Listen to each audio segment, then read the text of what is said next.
Nah, oke ya. Sekarang kita akan bahas batuan ini ya. Jenis batuannya itu kan terbagi empat ya. Itu ada batuan keras, batuan lembut, ada shell, ada clay. Nah, ketika partikel-partikel itu ke batuan keras dulu ya. Nih, diam di ini ya, di batuan keras seperti ini ya. Misalnya batuan kerasnya tuh kayak gini nih. Ups. Contoh kayak gini ya. Nah, terus ada ngeblur ya nih. Terus si masnya itu di sini nih. Misalnya diam di sini, diam di sini, diam di sini juga. Nah, terus kita scope di sini misalnya, atau di sini. Nah, si masnya itu nggak bakalan kena gitu ya. Kemungkinan tuh masnya bergeser ke sini gitu ya. Karena ini juga ini apa namanya, batuannya keras gitu. Meskipun ya, si batuannya itu flat gitu ya, batuannya flat. Caranya nggak fokus ya. Flat.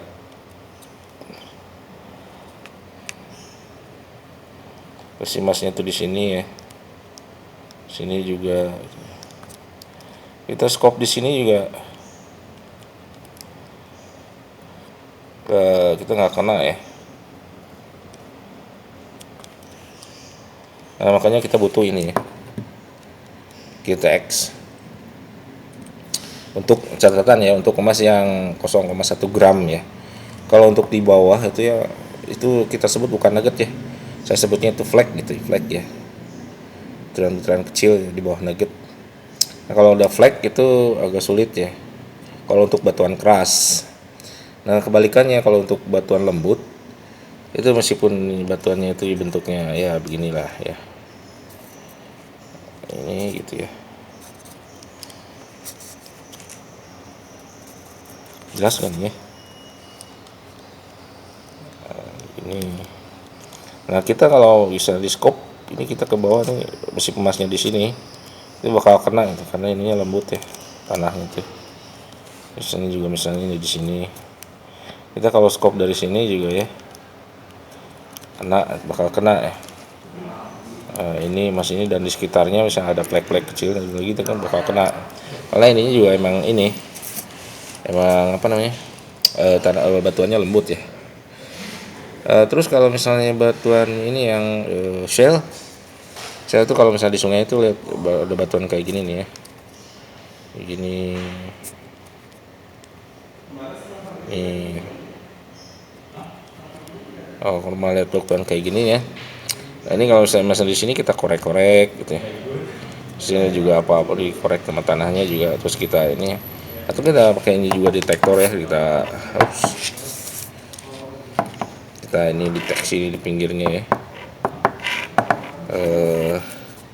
Catatan kalau untuk PI itu dia metal detektor PI itu mungkin masih 1 gram ke atas masih kena ya. Coba untuk 1 gram ke bawah kayaknya enggak. Terus pakai ini makanya ya. GTX. Kalau misalnya udah flag juga kita harus ini ya. Terpaksa kita harus dulang gitu ke sungai.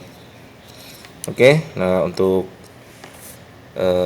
ini untuk sungai-sungai besar nih ya, pasti ada ini ya, yang shell ini, sungai besar. Kalau untuk sungai creek atau untuk creek ya, atau sungai kecil itu jarang biasanya. Tapi ada batuan untuk creek biasanya batuannya ini cenderung ke lembut ya. Untuk clay akan kita bahas, ini juga termasuk batuan lembut ya. Clay juga paling enak gitu. Oh, ini juga yang ini tadi yang shell juga kan bisa kalau di scope juga bisa, atau dipahat gitu ya. Tapi problemnya kalau kita pahat ini dia bisa jatuh ke ini ya, ke yang lebih dalam lagi sini di shellnya ini ya. Untuk clay ini juga termasuk lembut juga ya. Clay itu kalau saya udah share gambar paling bawah ya. Clay itu yang mengandung emas itu ada dua, ada blue clay, ada gray atau clay yang abu-abu ya, yang ada gravel atau kerikilnya. Ada biasanya dia tersembunyi di tanah-tanah yang kuning itu, di depannya itu layer pertama itu permukaannya layer kuning. Setelah kita sibak itu ya, kita cangkul dikit ya pakai sekop atau pakai ini, itu ntar kalau ke dalamnya itu kelihatan tuh ntar biru ya setelah disingkap itunya ya. Bukan biru, maksudnya abu-abu atau ini ya, biru. Yang blue itu istilahnya ini ya, yang blue clay ini istilahnya abu tai kuda ya, abu tai kuda. Oke, segitu dulu ya batuan dari saya. Sampai jumpa di tutorial berikutnya ya. Jalurnya gimana sih Mas itu ke batuan ya, terus diamnya di mana sih gitu kalau misalnya kena ke permukaan batu gitu. Oke, ditunggu.